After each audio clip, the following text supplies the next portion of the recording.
how much dopamine can be evoked by different activities and by different substances. One that you might be wondering about is caffeine. I'm certainly drinking my caffeine today, and I do enjoy caffeine in limited quantities. I drink yerba mate and I drink coffee, and I love it. Does it increase dopamine? Well, a little bit. Caffeine will increase dopamine to some extent, but it is pretty modest compared to the other things that I described: chocolate, sex, nicotine, cocaine, amphetamine, and so on. However, there's a really interesting paper published in 2015. This is Volkow et al. You can look it up. It's very easy to find. That showed that regular ingestion of caffeine, whether or not it's from coffee or otherwise, increases upregulation of certain dopamine receptors.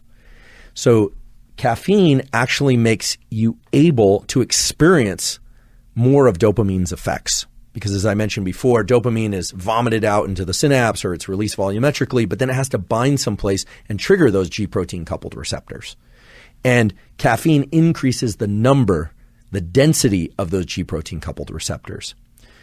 Now, sitting back and thinking about that, you might think, oh yeah, sometimes I'll notice people, at least in the old days, that it used to be a cigarette and a cup of coffee. Or when people drink alcohol, oftentimes they'll smoke.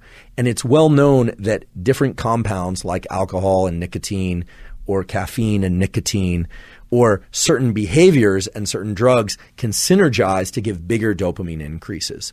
And this is not terribly uncommon. There are a lot of people nowadays who, for instance, take pre-workout energy drinks. They'll drink I won't name names, but they'll drink a canned energy drink, or they'll drink a pre-workout, and they'll try and get that big stimulation, that stimulant effect for the dopamine, the norepinephrine, that family of molecules that works together to make you motivated. And then they'll also exercise to try and get even more of a dopaminergic experience out of that workout. Sometimes it's also to perform better as well, of course. But as we'll talk about in a few minutes, that aspect, or that approach rather, of trying to just get your dopamine as high as you possibly can in order to get the most out of an experience, turns out to not be the best approach. And what you'll find as we talk about dopamine schedules is that layering together multiple things, substances and activities that lead to big increases in dopamine actually can create pretty severe issues with motivation and energy right after those experiences, and even a couple days later.